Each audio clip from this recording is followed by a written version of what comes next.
Minha saudação a você que me acompanha nas redes sociais, Paulo Roberto Maciel, Maciel 7919, Paulo Roberto Maciel 6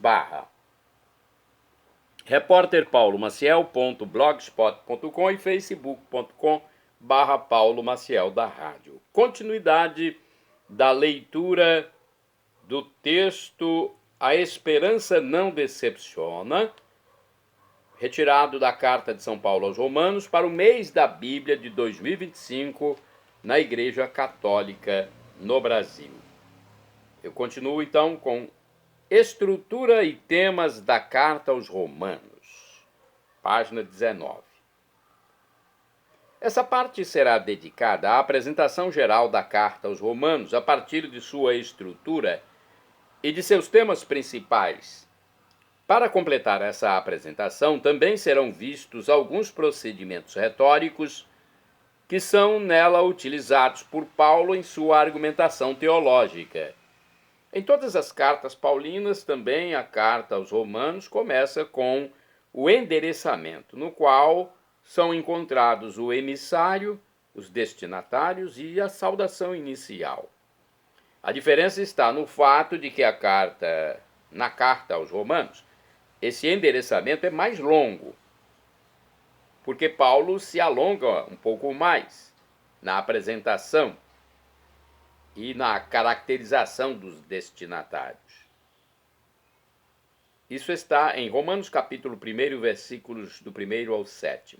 Depois vem a ação de graças, que também é típica das cartas paulinas.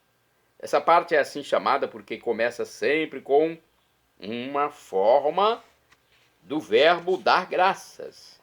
Paulo sempre dá graças a Deus, o Pai, e se refere às suas orações.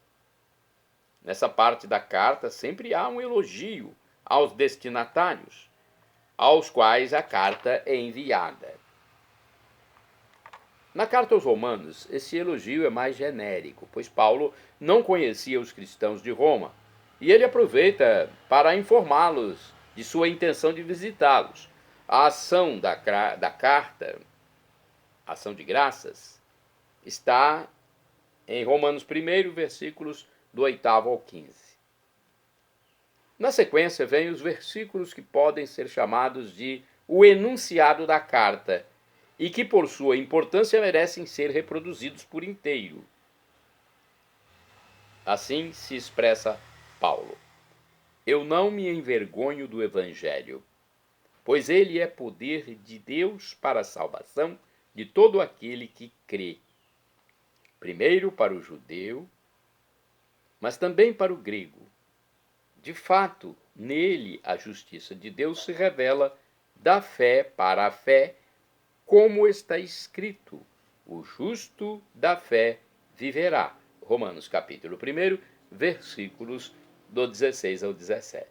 Há várias palavras importantes nesse enunciado, usadas por Paulo em todas as suas cartas, como é o caso, em primeiro lugar, da palavra evangelho. Aqui ele dá uma espécie de definição de evangelho.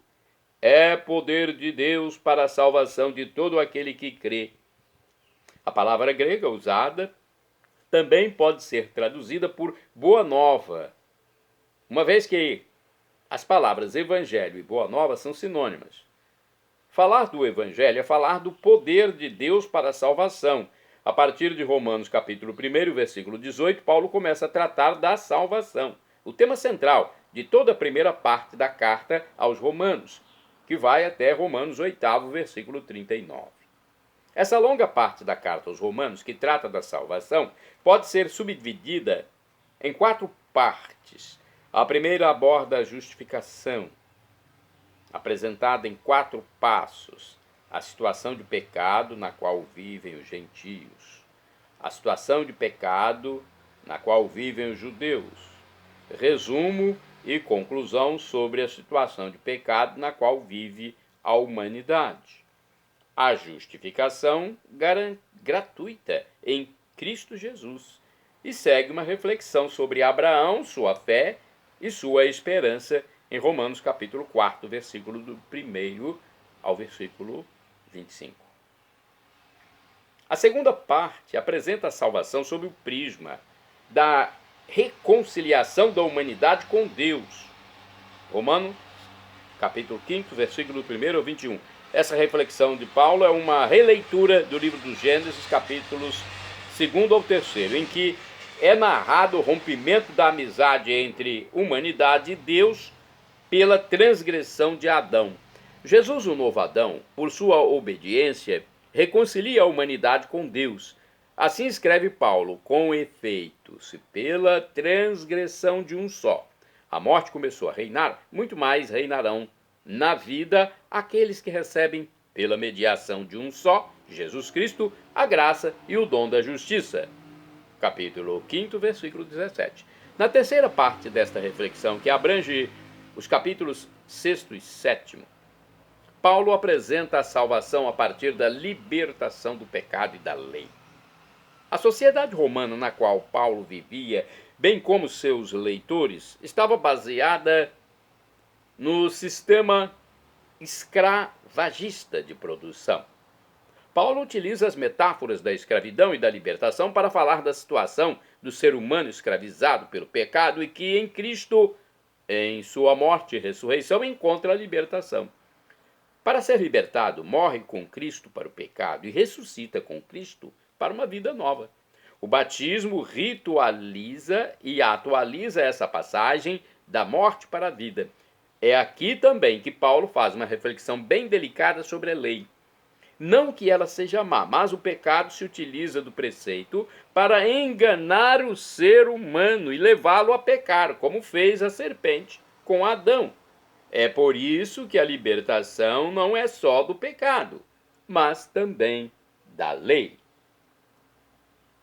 Paulo termina a terceira parte de sua reflexão com a expressão de uma angústia e com uma pergunta. A angústia é a daquela pessoa que quer agir bem, mas não consegue, que percebe que está a seu alcance querer fazer o bem, mas não o realizar. Tal pessoa exclama e se pergunta: infeliz que eu sou! Quem me libertará deste corpo de morte? Romanos 7, versículo 24.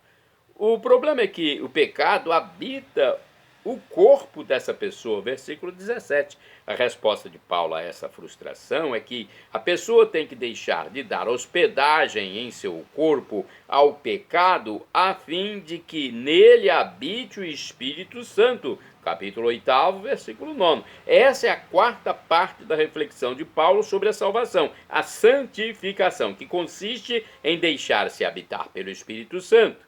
Essa é a reflexão abordada no capítulo 8 da carta aos Romanos.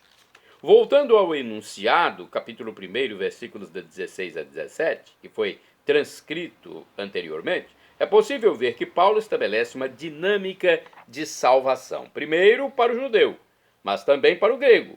A palavra grego significa aqui não judeu, aqueles que em outros textos são chamados de gentios.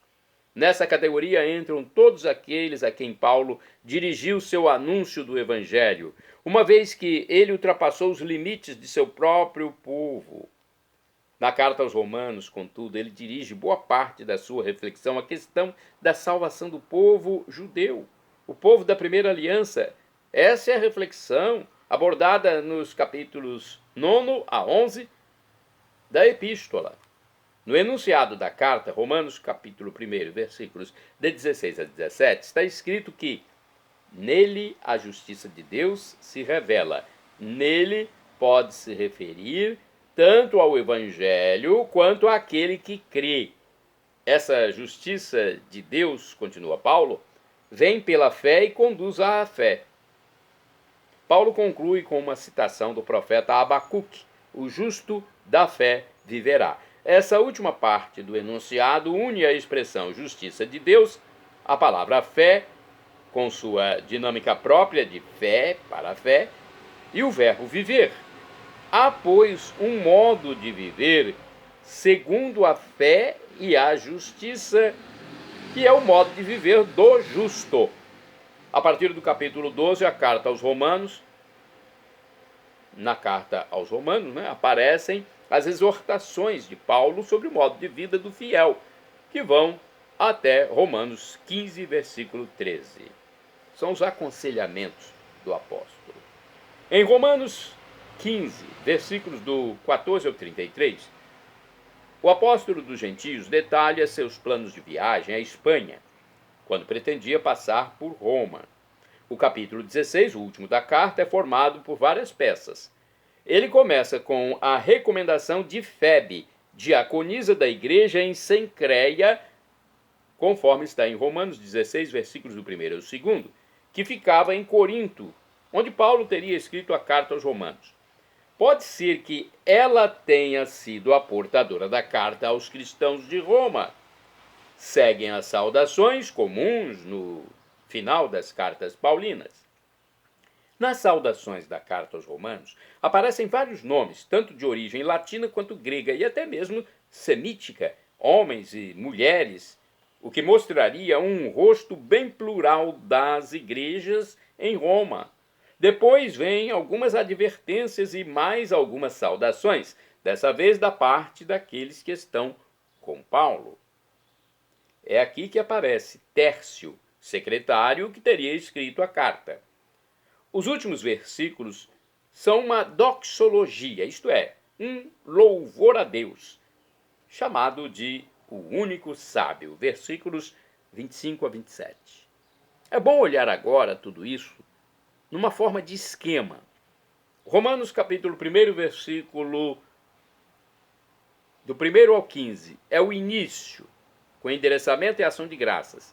Romanos capítulo 1, versículos de 16 a 17, enunciado da carta. Capítulo 1, versículo 18 ao capítulo 8, versículo 39. Primeiro tema, salvação, com a justificação em Cristo, Abraão e Sara, exemplos de fé e esperança, reconciliação com Deus, libertação do pecado e da lei, santificação, deixar-se habitar pelo Espírito. Capítulo 9, versículo 1 ao 11, versículo 36, é o segundo tema, o povo judeu entre a eleição e a rebeldia. Romanos capítulo 12, versículo 1 ao capítulo 15, versículo 13, terceiro tema, a vida do justo pela fé. E capítulo 15, versículo 14 ao capítulo 16, versículo 27. É o epílogo, com os planos de viagem de Paulo, recomendação de Febe, saudações, advertências, saudações dos companheiros, doxologia final. Em toda a carta, apenas o capítulo 16 gera algumas dúvidas sobre se não teria sido acrescentado posteriormente por algum editor. As dúvidas nascem, em primeiro lugar, das saudações. Elas dão a impressão de que Paulo conhecia muita gente das igrejas em Roma, o que não condiz com o fato de essas igrejas não terem sido fundadas por ele e ser a primeira vez que ele iria visitar os cristãos de lá. As advertências em Romanos 16, versículos do 17 ao 20, não retomam um tema específico já tratado na carta. E, enfim, a doxologia final, o hino de louvor a Deus, o único sábio, varia de lugar na tradição manuscrita da carta, ou seja, nos manuscritos antigos anteriores à invenção da imprensa. Em parte dessa tradição manuscrita, a doxologia aparece no fim do capítulo 14, em outra parte no fim do capítulo 15. Há registros dela no fim do capítulo 16.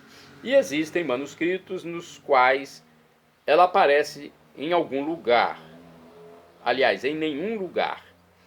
Essas dúvidas em nada diminuem a canonicidade desse capítulo e não são conclusivas, isto é, não permitem afirmar com certeza que o capítulo 16 tenha sido acrescentado à carta original. Na doxologia final, louvor a Deus, é encontrada a expressão obediência da fé, que também aparece no endereçamento. Essa expressão forma uma inclusão na carta aos Romanos. Em ambas as atestações, trata-se da vocação de Paulo de trazer ou de levar às nações, isto é, os gentios, a obediência da fé. Etimologicamente, a palavra obediência significa ouvir com muita atenção. Assim, a obediência da fé tem seu início neste colocar-se diante de Deus em atitude de escuta, que é pessoal e comunitária, individual e eclesial. Para completar essa apresentação, também é preciso dizer uma palavra sobre o modo de argumentação de Paulo na carta. Essa é uma questão de forma, diferente e complementar à questão do conteúdo, que acabou de ser vista. 3 procedimentos retóricos usados por Paulo serão colocados em destaque. O primeiro é a generalização. Ela aparece de modo muito claro em Romanos capítulo 1, versículo 18, ao capítulo 3, versículo 20, quando Paulo escreve sobre a terrível situação de pecado na qual vive a humanidade, tanto os gentios quanto os judeus. Não que essa situação, como Paulo a descreve, não seja real. A questão é que, a partir desse quadro descrito, não se deve nem julgar essa ou aquela pessoa em particular, porque essa não era a intenção de Paulo, nem concluir que o pecado tenha corrompido em sua essência a natureza humana criada por Deus. Outro procedimento retórico usado na Epístola aos Romanos é o de supor um interlocutor imaginário com o qual Paulo estaria dialogando. Quando esse interlocutor é uma pessoa, é usado o tu.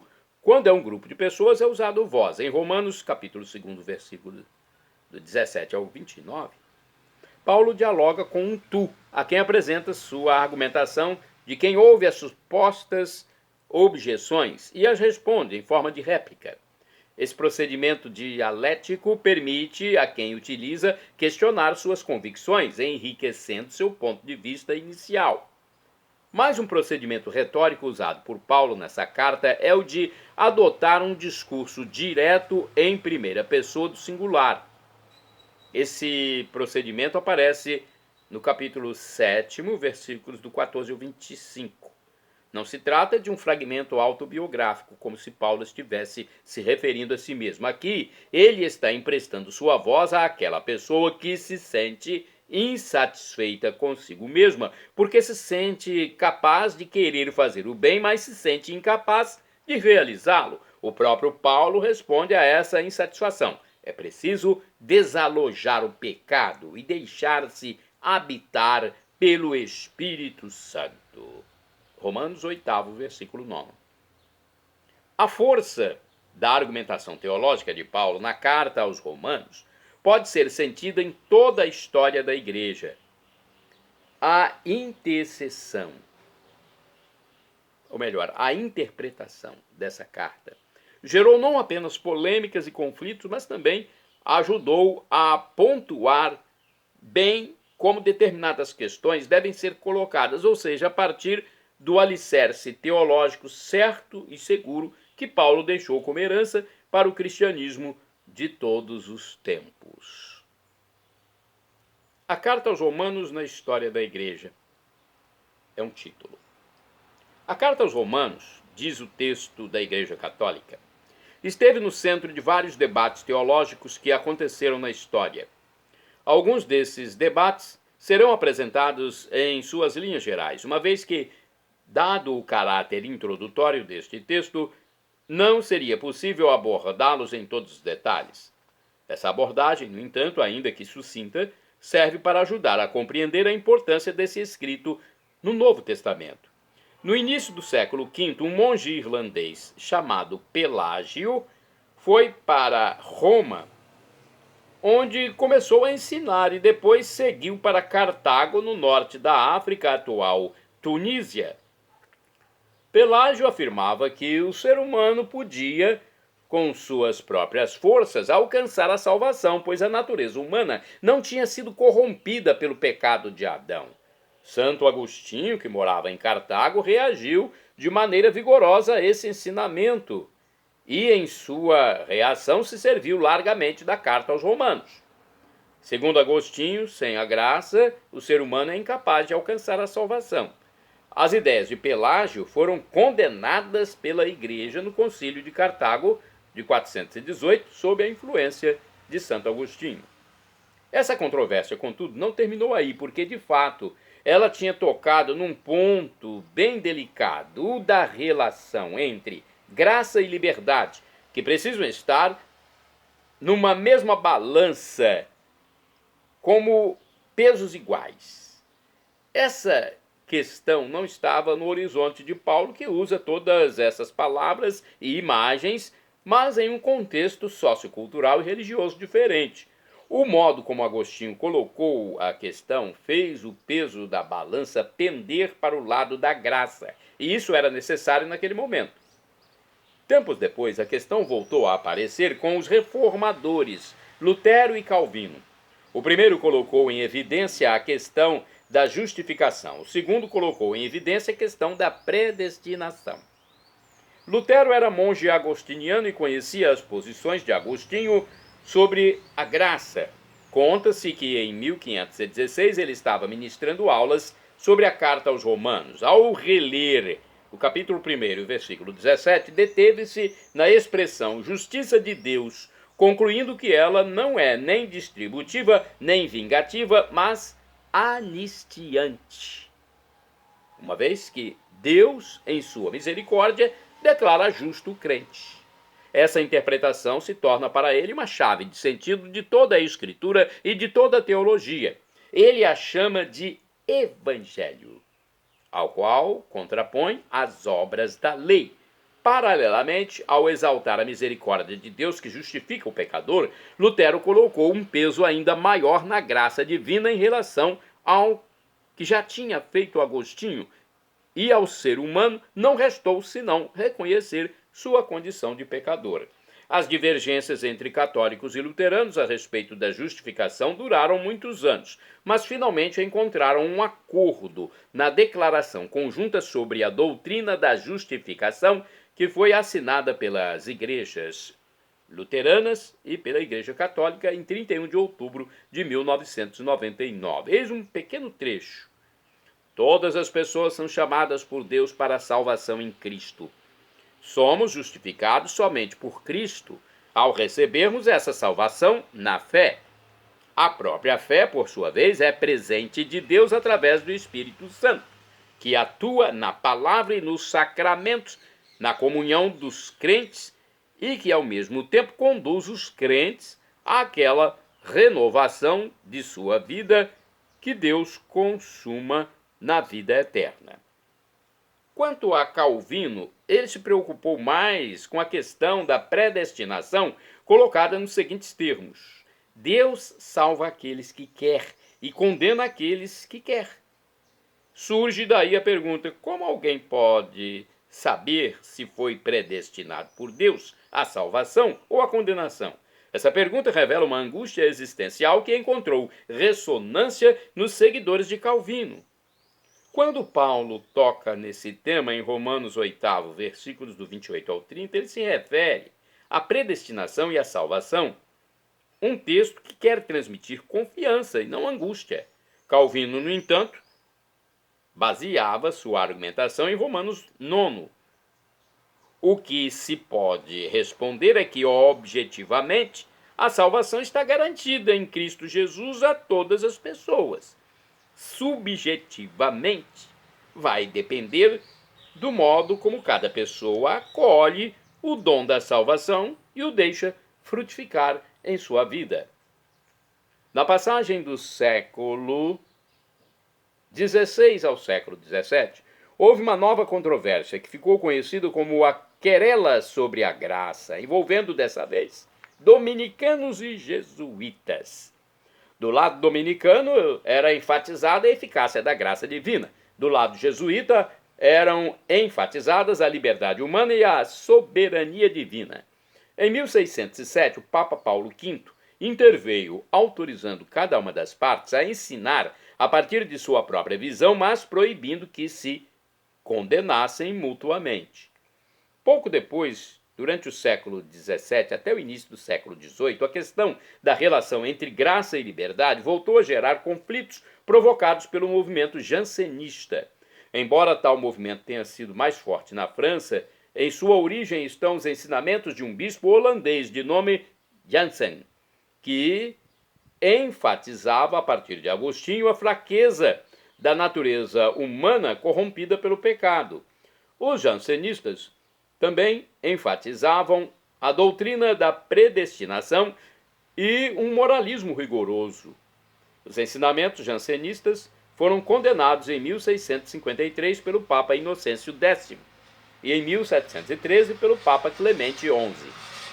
Atualmente essas polêmicas estão latentes, mas podem voltar a qualquer momento. A teologia da prosperidade, presente sobretudo em alguns setores do cristianismo, pode reacender essa polêmica. Uma noção pouco esclarecida sobre o que é graça também pode trazer de volta antigos debates. Quando a palavra graça é usada para tudo ou quase tudo, acaba perdendo seu sentido bíblico-teológico mais genuíno.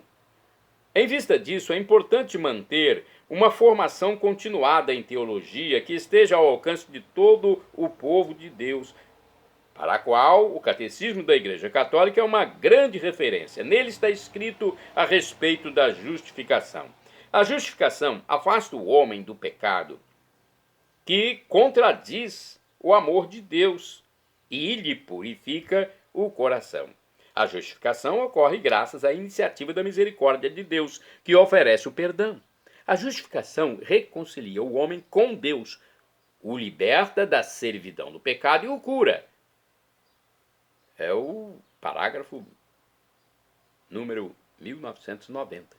E na sequência, diz o Catecismo: a justificação é ao mesmo tempo acolhimento da justiça de Deus pela fé em Jesus Cristo. A justiça designa aqui a retidão do amor divino. Com a justificação, a fé, a esperança e a caridade se derramam em nossos corações e nos é concedida a obediência à vontade divina. É o parágrafo 1991. Estão assegurados tanto o acolhimento humano ao dom de Deus quanto a iniciativa divina. Logo no início do Catecismo, um dos primeiros textos bíblicos a ser citado é Romanos, capítulo 1, versículos de 19 a 20. Ali Paulo afirma que os atributos invisíveis de Deus, seu poder eterno e sua divindade, são compreendidos através das coisas feitas desde a criação do mundo, ou seja, a criação dá testemunho de seu Criador, como já foi apresentado o primeiro texto bíblico a ser citado pelo Papa Francisco na encíclica Laudato Si, também é da carta aos Romanos. Essa irmã clama contra o mal que lhe provocamos por causa do uso irresponsável e do abuso dos bens que Deus nela colocou. Crescemos pensando que éramos seus proprietários e dominadores, autorizados a saqueá-la. A violência que está no coração humano ferido pelo pecado vislumbra-se nos sintomas da doença que notamos no solo, na água, no ar, nos seres vivos. Por isso, entre os pobres mais abandonados e maltratados, conta-se a nossa terra oprimida e devastada, que está gemendo como em dores de parto. Essa perspectiva da valorização da criação em dois pontos fundamentais da carta aos Romanos tinha sido esquecida, felizmente voltou a ser lembrada, o que é motivo de esperança para o planeta e todos seus habitantes, os seres humanos e todas as demais criaturas. As faces da esperança que a leitura da carta aos Romanos pode suscitar. Para concluir esta introdução do texto da Igreja Católica para o mês da Bíblia de 2025, podemos fazer um elenco das diversas faces da esperança que a leitura da carta aos Romanos pode suscitar. Esse elenco não é conclusivo e pode ser completado por todos os que quiserem fazê-lo. Podemos começar com a face da esperança de uma humanidade que redobra sua atenção para com a criação e assume sua responsabilidade de cuidadora da casa comum, missão dada pelo Criador a Adão, colocado no jardim do Éden para cuidar dele e para guardá-lo. Gênesis capítulo 2, versículo 15. Outra face da esperança é a de um povo de Deus que nutre um bom interesse pela formação continuada para que tanto os pastores como os fiéis em geral aprofundem sempre mais seus conhecimentos bíblicos e teológicos, a fim de que não se deixem levar por doutrinas parciais ou enganosas em assuntos ligados à religião. Também é importante a face da esperança de cristãos que se aprofundam no relacionamento entre si, no qual as diferenças sejam respeitadas e até dirimidas pelo diálogo sincero e acolhedor, para que trabalhos comuns possam ser realizados em prol da humanidade e do cuidado para com a criação, uma vez que diferentes doutrinas não precisam impedir as iniciativas de solidariedade assumidas em corresponsabilidade. O mandamento de amar uns aos outros está acima de diferenças doutrinais. Ainda uma face da esperança é a do evangelho do amor gratuito de Deus anunciado por Paulo na carta aos Romanos, para que se torne cada vez mais a fonte viva das relações dos fiéis entre si, com Deus e com a criação. Se Deus nos oferece a salvação como dom de sua graça, também nós tenhamos a gratuidade como medida de nosso amor. Para concluir, segue uma explicação sobre o que é graça, da teóloga Eva Maria Faber. Graça é a essência mesma da solicitude divina para com o homem, tal como se encarna em Jesus Cristo e se comunica ao mais profundo da natureza humana como o dom do Espírito Santo.